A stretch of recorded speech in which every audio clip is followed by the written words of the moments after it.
పిచ్చి ఊపిరి చేసుకుంటూ అనేవాడు. అదే అర్ధరాత్రి 2:30 టైంలో జనం ఎవడు ఉన్నాడు కాడా ఏంది ఆ టైంలో తీశాడు. ఆ బిల్డింగులు లైటింగ్లు ఇవన్నీ కూడా ఏదైనా సినిమాలు చూస్తే ఎందుకు ఆయన అంత కష్టపడ్డాడు అనేది ఆ పాటలో మాంటేజ్ షాట్స్లో. శివ, ఈ సందర్భంగా నీకు అంత సభాముఖంగా కూడా నీకు క్షమాపణలు చెప్పుకుంటున్నాను.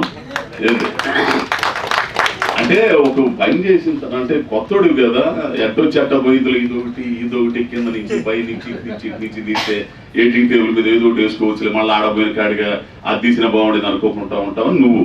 కానీ కొద్దిగా గొప్ప జ్ఞానం అనుభవం వచ్చిన తర్వాత ఎందుకు అనవసరంగా తీసుకుంటాడు, టైం వేస్ట్. అట్లా టైం వేస్ట్ చేసి చాలా ఉంది. అంటే మొదటి కట్టాను ఉంటుంది పోతే పార్ట్ 2 ఏం లేదు కానీ తీసిందే తీసేసరికి పెరిగింది.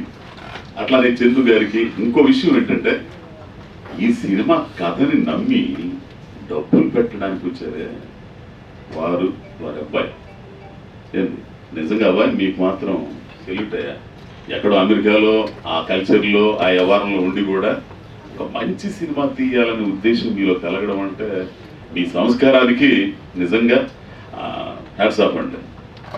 సో ఈ సినిమాని ఈ అమెజాన్లో ఏదో 1లోనో 2లోనో 3 దేంట్లో ఉందని చెబుతున్నారు, మనకు ఆ వ్యవహారాలు తెలియదు. ఏంది బాగా ఆదరిస్తున్నారని మాత్రం తెలుసు. జనం కూడా నాకు ఫోన్లు చేస్తున్నారు. థియేటర్కి వెళ్ళినా కానీ థియేటర్ కంటే ఓపిక లేక, ఆ పబ్లిసిటీ చేయలేక, హాల్ దొరక్క, ఆ కథ వేరుగా ఉంటుంది, మీ అందరూ తెలిసిందే కదా. సో అమెజాన్లో ఈటీవీలో బ్రహ్మాండంగా సాగుతుంది. ఏంది ముందుగా ప్రేక్షకులందరూ కూడా ఈ సందర్భంగా కృతజ్ఞతలు. అలాగే డైరెక్షన్ స్టాఫ్ చందు మానవుడు వీళ్ళందరికీ కూడా కృతజ్ఞతలు. పోతే దీన్ని ట్రెండింగ్ చేశారే, నా చేత డ్యాన్సులు ఇచ్చారు, ఏమంటారు ఈక్వలైజర్లా ఇన్ఫ్లుయెన్సర్స్, వాళ్ళతో డ్యాన్సులు వేసి వాళ్ళు కూడా దాన్ని ఎక్కడెక్కడికో తీసుకెళ్ళిపోయారు. అందుకు మా వాడు మా పిఆర్ఓ ఏంది సతీష్కి కృతజ్ఞతలు. ఇంకా ప్రతి ఒక్కరికంటే నాకు మీడియాలో ఇంకా మాత్రం మా మిత్రులందరూ కూడా ఎంతమంది అట్లా ఎంకరేజ్ చేసిందో మావాడు ఫోన్ మాట్లాడుతుంది. ఏడి ఇంకొక ఆయన.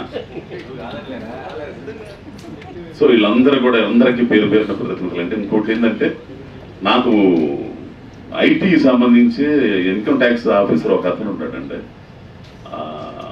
ప్రసాద్ అని ఆయన, ప్రసాద్ అయినా పేరు మర్చిపోయా, ఆయన ఒక రివ్యూ రాశాడు. ఆ రివ్యూ డైరెక్టర్కి పంపించాను, నువ్వు చదివామనుకుంటా. ఏంది ఆయన చాలా కులంకషంగా ప్రతి పాత్ర గురించి చాలా బాగా రాశాడు. అట్లాగే చాలా మంది కూడా పెద్ద పెద్ద వాళ్ళందరూ కూడా రాశారండి. మెయిన్గా దివాకర్ బాబు గారు రైటర్, గొప్ప రైటరు, నాటక రచయిత, సినిమా రచయిత దివాకర్ బాబు గారు మంచి రివ్యూ ఇచ్చారు. ఇట్లా చాలా మంది అందరికీ పేరు పేరున కృతజ్ఞతలు. నా కూతుళ్ళుగా చేసిన 2 కూతుళ్ళు, రే నువ్వు రా